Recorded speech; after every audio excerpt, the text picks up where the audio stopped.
Apple plantation, apple ನಾಟಿ ಮಾಡೋ ವಿಧಾನ ನಿಮಗೆ ತೋರಿಸ್ತಾ ಇದ್ದೇನೆ. ಈಗ ನೋಡಿ, ನಾವು ಗುಂಡಿ ಅನ್ನೋದನ್ನು ಉದ್ದ ಅಗಲ ಆಳ ಎಲ್ಲ ಒಂದೂವರೆ ಗುಂಡಿ ತೋಡಿದ್ದೀವಿ. ಇದರ ಒಳಗಡೆ ಈಗ ನೀವು ತೆಗೆದಿರೋಕ್ಕೆ ಮುನ್ನೆ ನೀವು ಒಂದು ಅರ್ಧ ಅಡಿ ಮಣ್ಣು ಹಾಕಬೇಕು. ಮಣ್ಣು ಹಾಕಪ್ಪ.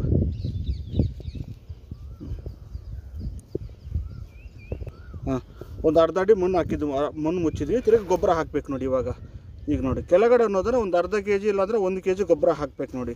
ಹಾಕಿ ಅದ್ರ ಮೇಲೆ ಮಣ್ಣು ಹಾಕಬೇಕು ನೋಡಿ. ಲೈಟಾಗಿ ಒಂಚೂರು ಮಣ್ಣು ಹಾಕಬೇಕು ನೋಡಿ. ಮಣ್ಣು ಹಾಕಿದ್ವಿ. ಇವಾಗ ಅನ್ನೋದನ್ನ ಗಿಡನ ಪ್ಯಾಕೆಟ್ ತೆಗೆದು ಓಕೆ ನೀಟಾಗಿ ಅದ್ರ ಒಳಗಡೆ ಇಡಬೇಕು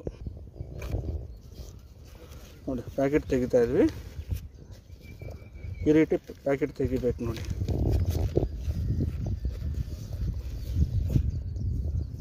ನೋಡಿ, ಈ ರೀತಿ ಅದನ್ನು ಪ್ಲಾಂಟೇಷನ್ ಮಾಡಬೇಕು ನೋಡಿ. ಆಮೇಲೆ ಇಲ್ಲಿ ಪ್ಯಾಕೆಟ್ವರೆಗೂ ಮಣ್ಣು ಮುಚ್ಚಬೇಕು ನೋಡಿ. ಇಲ್ಲೇ ನಾವು ಪ್ಯಾಕೆಟ್ ಇದು ಮಾಡಿ ಕೊಟ್ಟಿದ್ದೀವಲ್ಲ ನಿಮಗೆ, ಪ್ಯಾಕೆಟ್ವರೆಗೂ ಮಣ್ಣು ಮುಚ್ಚಬೇಕು ನೋಡಿ. ಪ್ಯಾಕೆಟ್ವರೆಗೂ ಮಣ್ಣು ಮುಚ್ಚಿ ಅಲ್ಲಿ ಕೈಯಲ್ಲಿ ಏನಾದ್ರೂ ನೀಟಾಗಿ ಅಮುಕ್ಬೇಕು ನೋಡಿ. ಕೈಯಲ್ಲಿ ಫ್ರೆಶ್ ಮಾಡಬೇಕು ಚೆನ್ನಾಗಿ. ಓಕೆ, ಅಲ್ಲೊಂಚೂರು ಗೊಬ್ಬರ ಹಾಕಬೇಕು ನೋಡಿ. ಅರ್ಧ kg ಇಲ್ಲಾಂದರೆ 1 kg ಗೊಬ್ಬರ ಹಾಕ್ಬೋದು ಅಲ್ಲಿ ನೋಡಿ. ಈ ರೀತಿ ಗೊಬ್ಬರ ಹಾಕಿ ಅದ್ರ ಮೇಲೆ ಮಣ್ಣು ಹಾಕಬೇಕು ನೋಡಿ. ಕಸಿಗೂ ಭೂಮಿಗೂ 4 ಇಂಚ್ ಗ್ಯಾಪ್ ಇರಬೇಕು.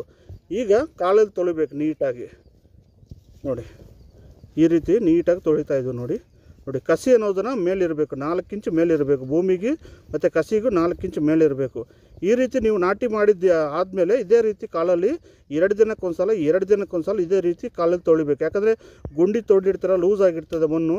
ಈ ರೀತಿ ತೊಳೆದ್ರೆ ಗಿಡ ಅನ್ನೋದನ್ನು ಚೆನ್ನಾಗಿ ಚಿಗುರು ಬೇಗ ಬರುತ್ತೆ ಮತ್ತು ಬ್ರಾಂಚಸ್ಗಳನ್ನು ಚೆನ್ನಾಗಿ ಬರುತ್ತೆ. ಈಗ ನೋಡ್ಬೋದು ನೀವು ನೋಡಿ, ಕಸಿಗೂ ಭೂಮಿಗೂ 3 ಇಂಚ್ ಗ್ಯಾಪ್ ಇದೆ. ಈ ರೀತಿ 3 ಇಂಚ್ ಅನ್ನೋದನ್ನು ಗ್ಯಾಪ್ ಇಡಬೇಕು ನೀವು. ಇದನ್ನು ಕಸಿಯಿಂದ ಕೆಳಗಡೆ ಬರ್ತಾ ಇರ್ತದೆ, ಅದು 15 ದಿವಸಕ್ಕೆ 20 ದಿನಕ್ಕೊಂದ್ಸಲ ಚೆಕ್ ಮಾಡಿ ಈ ಕಸಿಯಿಂದ ಕೆಳಗಡೆ ಬರ್ತಾ ಇರೋಕ್ಕಂಥ ಈ ಬ್ರಾಂಚಸ್ನೆಲ್ಲ ತೆಗಿಬೇಕು ನೀವು. ಓಕೆ, ನಾಟಿ ಮಾಡಿದ್ದ ಒಂದು 20 ದಿನ ಆದಮೇಲೆ, 20 ಡೇಸ್ ಆದಮೇಲೆ, ನಾಟಿ ಮಾಡಿದ 20 ದಿನ ಆದಮೇಲೆ ಒಂದು 6 ಎಲೆ ಇಲ್ಲಾಂದರೆ ಒಂದು 8 ಎಲೆ ಬಿಟ್ಟು ಇಲ್ಲಿ ಕಟಿಂಗ್ ಮಾಡಬೇಕು.